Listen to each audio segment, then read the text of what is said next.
Assalamualaikum warahmatullahi wabarakatuh.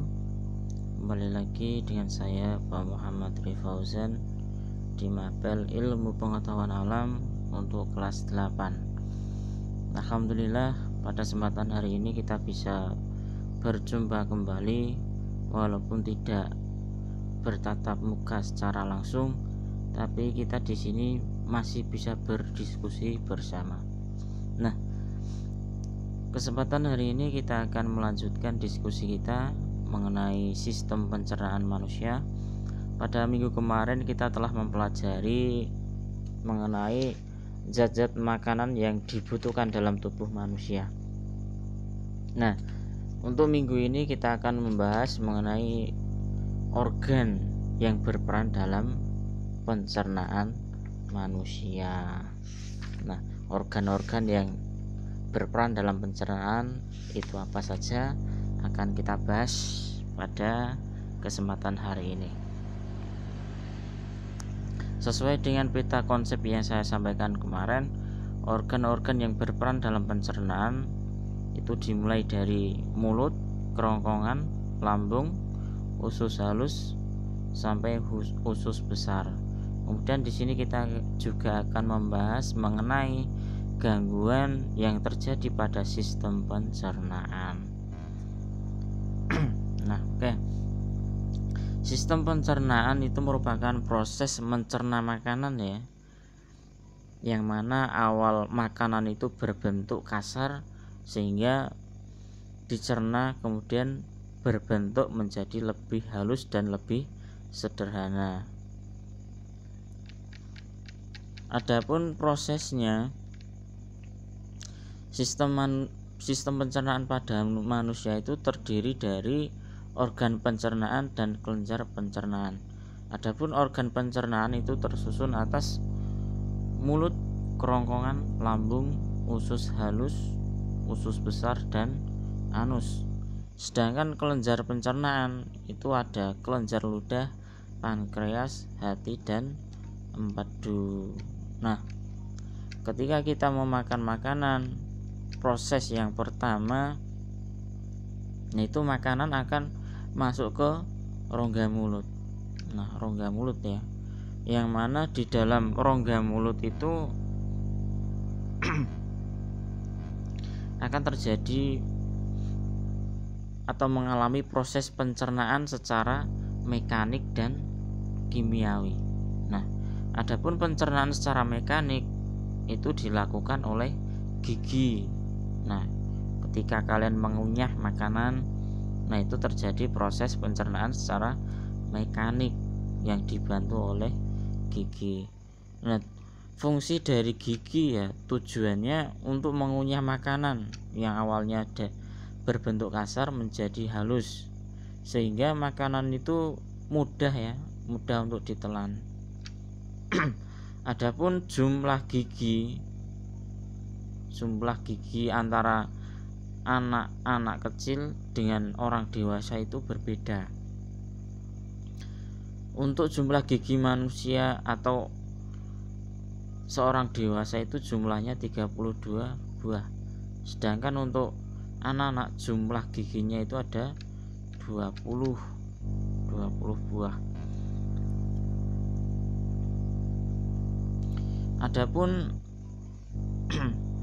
ada beberapa bentuk gigi ya. Itu ada gigi seri, gigi taring, gigi geraham depan, gigi geraham belakang. Kemudian ada akar. Nah, gigi juga mempunyai akar. Kemudian ada tulang rahang. Kemudian bisa kita lihat ya.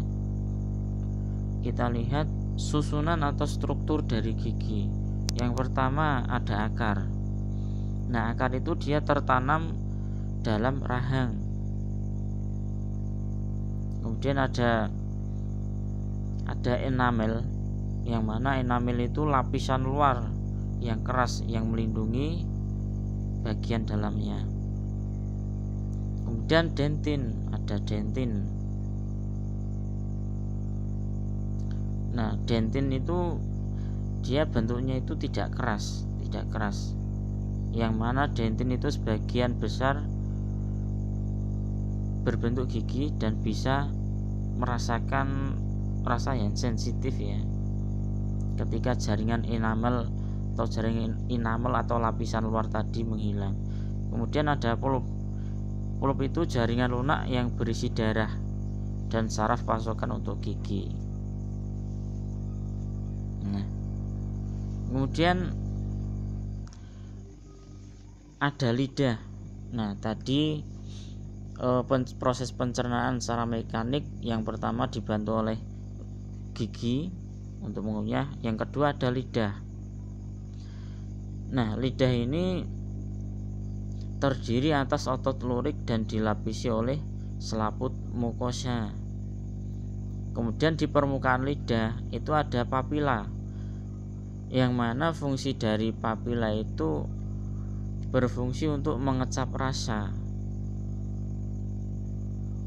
Kemudian adapun fungsi lain dari lidah selain membantu mengecap atau merasakan makanan, dia fungsinya bisa membantu menempatkan makanan sehingga mudah dikunyah dan membantu mendorong makanan masuk ke dalam kerongkongan.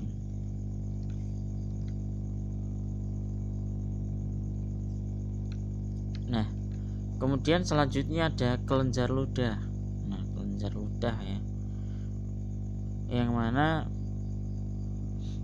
kelenjar ludah itu menghasilkan enzim, yaitu berupa enzim amilase. Kemudian kelenjar ludah itu juga menghasilkan air liur.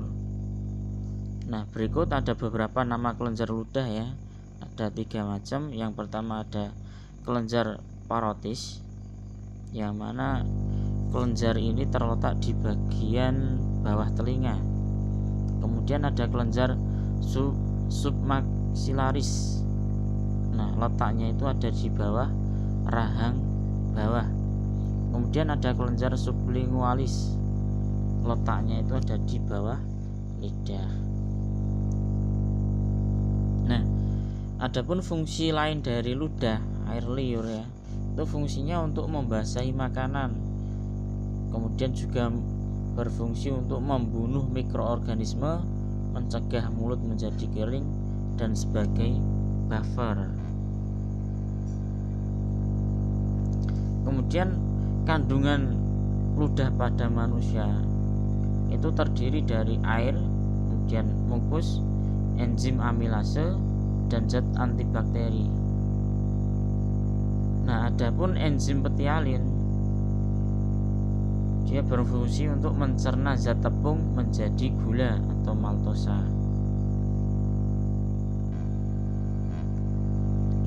Kemudian bisa kalian lihat peta lidah ya. Itu peta lidah mengenai letak rasa. Nah, di ujung lidah itu ada manis, ada rasa manis. Kemudian samping lidah bagian ujung itu ada rasa asin. Kemudian samping lidah pada bagian pangkal itu ada asam. Kemudian pada bagian pangkal lidah itu mengecap rasa pahit. Selanjutnya, setelah makanan dicerna di mulut dengan bantuan pencernaan secara mekanik dan kimiawi, makanan itu akan melalui faring. Nah, yang mana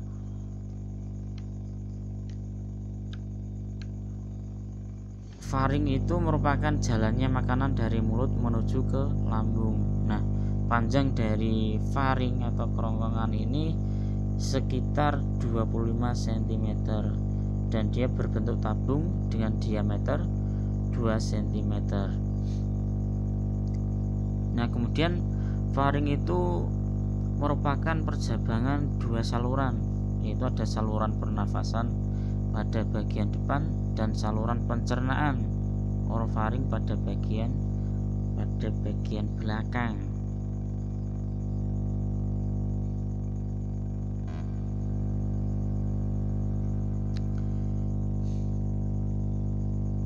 kemudian pada bagian dalam kerongkongan atau esophagus ini dia selalu basah.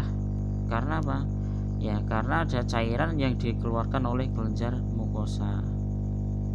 Kemudian di dinding kerongkongan itu terdapat otot, yang mana otot itu berfungsi melakukan gerakan peristaltik agar makanan terdorong masuk. Nah, gerak peristaltik ini merupakan gerak meremas-remas dan bergelombang yang tidak disadari, sehingga makanan itu bisa terdorong dan masuk ke lambung. Karena ya sebabnya makanan ketika di esofagus atau kerongkongan itu tidak bisa mengalami proses pencernaan. Kemudian setelah melewati esofagus atau kerongkongan, makanan akan masuk ke lambung. Nah, lambung dia memiliki 3 bagian, yaitu bagian atas atau kardiak, kemudian bagian tengah atau fundus, kemudian ada bagian bawah, pilorus. Nah, kemudian dinding lambung itu dia disusun oleh otot-otot polos. Otot-otot polos ya, yang berfungsi menggerus makanan secara mekanik melalui kontraksi otot tersebut. Nah, adapun otot polos yang menyusun lambung itu ada 3, yaitu otot memanjang, otot melingkar, dan otot menyirong.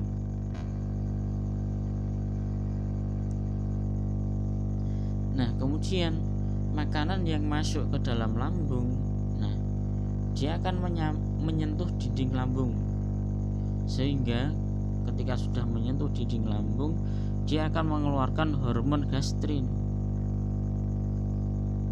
sehingga adanya hormon gastrin ini itu bisa merangsang dinding lambung untuk menghasilkan asam lambung atau HCl. Sedangkan HCl atau asam lambung dia berfungsi untuk mengaktifkan pepsinogen menjadi pepsin. Kemudian dia mengaktifkan prorenin menjadi renin. Nah, di sini renin dia berfungsi untuk mengendapkan protein pada susu, yaitu kasein ya.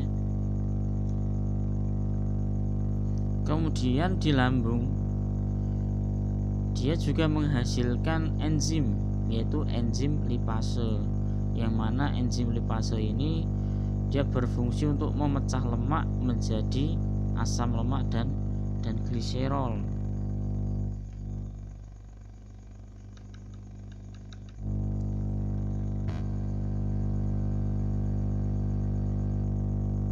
Nah, kemudian di dalam lambung itu juga menghasilkan ion-ion organik, nah, seperti Na, Mg, K, fosfat dan sulfat. Nah, kemudian setelah makanan bercampur dengan asam lambung, nah dia akan masuk ke usus halus. Nah, usus halus ini dia terdiri dari 3 bagian, yaitu ada usus 12 jari, kemudian ada jejunum, ileum. Nah, usus halus itu memiliki panjang sekitar 5,5 sampai 8 meter ya. Nah, yang mana panjang usus 12 jari itu kurang lebih 25 cm, kemudian jejunum 7 meter, dan ileum itu kurang lebih 1 meter. Nah, sedangkan untuk usus 12 jari itu merupakan muara saluran yang berasal dari hati, yaitu ductus coledochus, dan yang berasal dari pankreas yakni ductus pancreaticus. Nah, bisa kalian lihat ya di gambar itu ada usus 12 jari, jejunum dan ileum.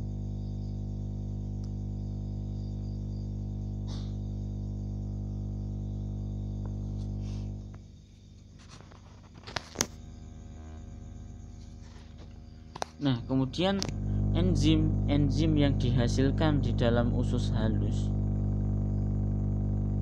yaitu ada beberapa macam. Yang pertama ada enterokinase yang mana fungsinya mengaktifkan tripsinogen menjadi tripsin. Kemudian ada laktase yang berfungsi mengubah laktosa menjadi glukosa. Kemudian ada erepsin, yaitu dia mengubah dipeptida menjadi asam amino. Kemudian ada enzim maltase, dia mengubah maltosa menjadi glukosa. Kemudian ada disakarase, mengubah disakarida menjadi monosakarida. Kemudian ada enzim peptida, yaitu mengubah polipeptida menjadi asam amino. Kemudian ada enzim sukrosa, yaitu mencerna sukrosa menjadi glukosa dan fruktosa.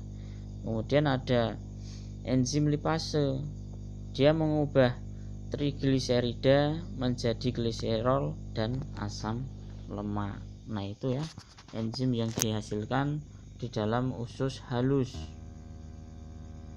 Nah, setelah makanan masuk ke usus halus, nah kemudian dia masuk lagi ke usus besar, akan dicerna lagi di usus besar, yang mana sisa makanan yang telah dicerna dari lambung, kemudian usus halus, dan terakhir masuk ke usus besar. Nah, itu sisa makanan akan mengalami pembusukan sehingga menjadi atau terbentuknya feses atau tinja. Nah, feses ini bisa terbentuk dengan bantuan bakteri Escherichia coli. Nah, tinja ini dia terdiri atas bahan makanan sisa atau bahan makanan yang tidak sempat dicerna kan. Kemudian bakteri yang sudah mati, kemudian adanya bantuan dari bakteri Escherichia coli, kemudian ada gas berupa NH3 dan H2S. Selain itu, feses juga mengandung sel-sel epitel khusus yang mengelupas dan pigmen empedu yang berwarna kuning coklat. Nah, kemudian feses akan keluar dari usus melalui anus yang dinamakan dengan defekasi.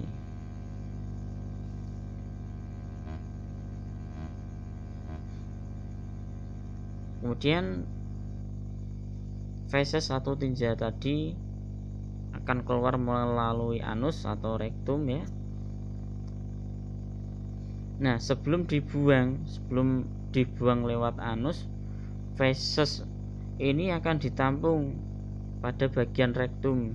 Apabila feses sudah siap dibuang, maka otot sphincter rektum itu akan mengatur pembukaan dan penutupan anus.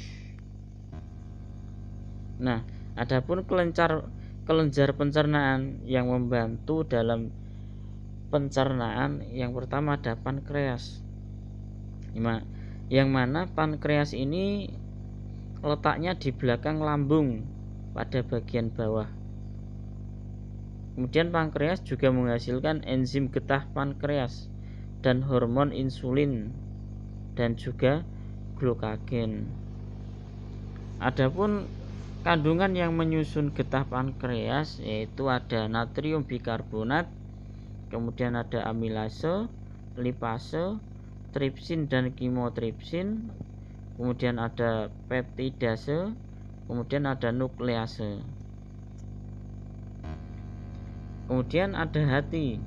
Nah, letak hati itu berada di rongga perut pada bagian bawah dan memiliki 2 lobus. Adapun fungsi dari hati, yang pertama menghasilkan empedu sebagai kelenjar eksokrin. Kemudian untuk menyimpan cadangan lemak, glikogen, vitamin A, B12, D dan albumin.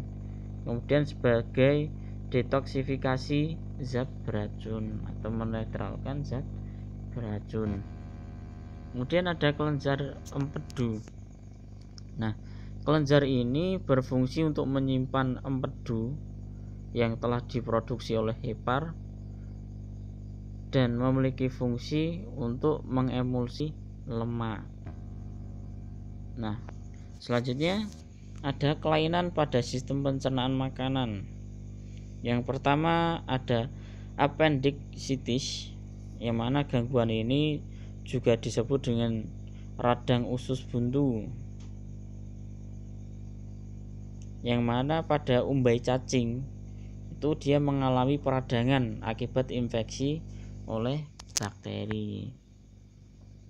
Kemudian ada diare. Nah, diare ini penyakit yang disebabkan oleh infeksi bakteri maupun protozoa pada usus besar, sehingga adanya infeksi tersebut proses penyerapan air di usus besar itu terganggu, sehingga feses yang dihasilkan itu menjadi encer. Kemudian ada konstipasi atau istilah lainnya adalah sembelit. Nah, itu terjadi akibat penyerapan air yang berlebihan di dalam usus besar. Akibatnya feses itu menjadi sangat padat dan keras. Nah, adapun untuk mencegah sembelit, nah itu dianjurkan untuk buang air besar teratur tiap hari dan memperbanyak makan sayuran dan buah-buahan. Nah, itu ya. Kemudian ada MAG ya. MAG ini akibat adanya produksi asam lambung yang berlebihan ya. Gejala dari gangguan ini biasanya gejalanya mual dan perih pada lambung. Nah, adapun cara untuk menghindari gangguan tersebut ya dapat kita lakukan dengan menjaga pola makan kita. Ya, pola makannya diatur dan tepat waktu. Nah, sekian, alhamdulillahi jazakumullahu khairan. Muga-muga Allah paring manfaat lancar dan barokah ya. Nah, oke, ada tugas dari saya. Nah, untuk tugasnya sudah saya cantumkan link. Nah, untuk link tugasnya ada di deskripsi video ini. Nah, bisa kalian buka, kalian kerjakan dan kalian kirim. Moga-moga Allah paring manfaat lancar dan barokah. Semoga ilmu ini bermanfaat untuk kalian. Sekian dari saya. Wassalamualaikum warahmatullahi wabarakatuh.